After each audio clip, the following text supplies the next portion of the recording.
Mom, I know this hurts. I know you raised them, you love them, you sacrificed, and now they're calling you narcissistic, toxic, controlling. Those are the three big ones, right? And you're left wondering, was I really that bad? In this video, I want to walk through some things that are really happening beneath that label of narcissism, toxicity, and control, and why it may have nothing to do with who you truly are as a mom. So I have 4 points for you today, so let's dive in.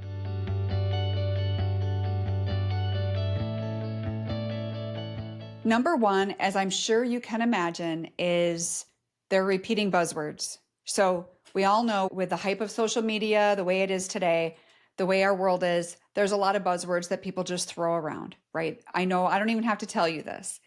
Sometimes it is coming from a therapist who is not having the whole family in the best interest, maybe only considering her client and not wanting to take a look at the family as a whole. So that's not always the case. There's good therapists out there, just like anything else. Where I see it coming from a lot as well is TikTok and Reddit. Believe it or not, we all know the words like gaslighting, narcissism, emotional abuse. It's everywhere. People are throwing it around. They don't even know what it means. Your child may be copying what they hear online, or they're hearing it from friends, but these terms sound clinical. They sound smart, but most young adults using them have zero context or training in regards to what it really is. They're just uncomfortable for whatever reason. Now, keep in mind here, I'm very well aware that narcissism is a real thing. There's a lot of moms dealing with this, and it might be with a son-in-law, daughter-in-law, but this video is for you as a mom who your child is saying that's you, right? To your child, normal parenting boundaries feel like manipulation as they get into their late teens and adulthood. Because especially if they're still in your home or you're trying to navigate a hard relationship and you put up some boundaries, of course, they're going to call you toxic. It's manipulation. To you, it was structure and love and some discipline, right? One thing I would ask yourself is, how did you go from being their protector to the villain? I'm sure you're asking yourself that. I believe the answer is that they don't understand the difference between discomfort and danger. They label both the same. There's a lot of families that are experiencing real emotional abuse, right? And worse. And that danger that those people are in does not compare to some discomfort that the average family in the world really is dealing with right now with all of this estrangement. And so I want you to keep in mind the difference between discomfort and danger.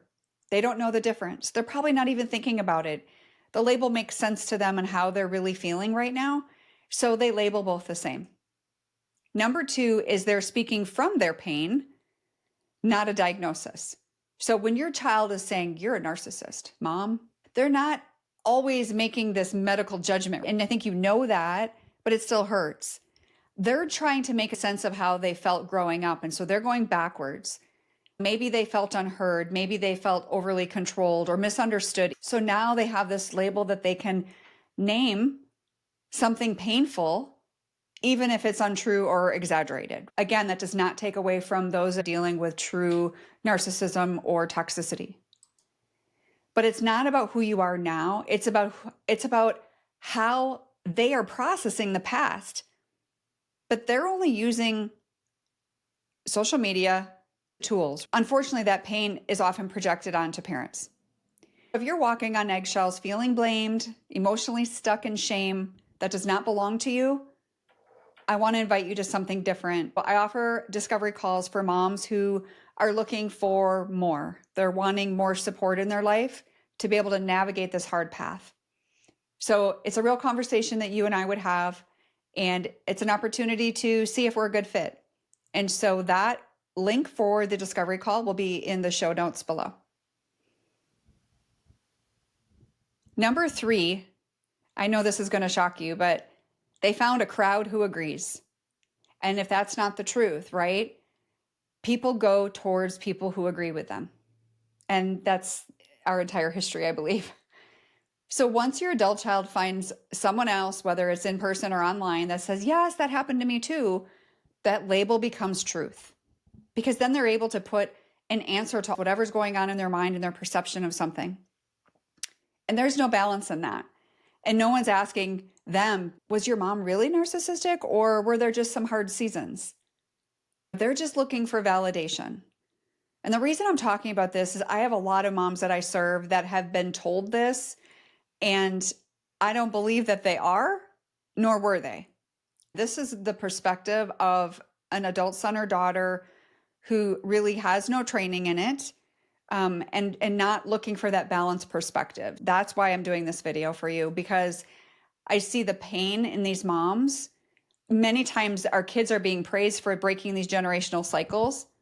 And the more that they're being praised for that, the less likely they are to look at the full picture. So moms often feel like there's no room even for my version of the story, because the internet has already written it for them. And that is a shame. That is definitely a shame. And lastly, number 4, they see it through a new lens. You know, you were raised to be strong and do what had to be done. Many of you were single moms. Maybe you didn't have the best upbringing yourself. Maybe you were in a hard marriage. And maybe life was good too. But either way, our kids are being raised in an age of feelings first, therapy terms, diagnosis, identity language, all of this stuff. And it's like what you saw as helping, they're saying is controlling. What you called love and how you raised them, they're calling trauma. It's not that you failed, it's that you speak these different languages. And right now, in the place that they're at in their world, they don't know how to translate your language. And who thought we would ever be here? You're not alone, and you're not crazy for feeling heartbroken over this, but I want you to just keep in mind that if you are still hearing this, or you have heard it in the past and you're hanging on to it, you may not be perfect. In fact, I know you're not, because there's no such thing. But you do deserve a space to heal without constantly questioning your worth as a mother and everything that you ever did for them. I hope this helps you even just a little bit, and I'll see you in the next episode. God bless.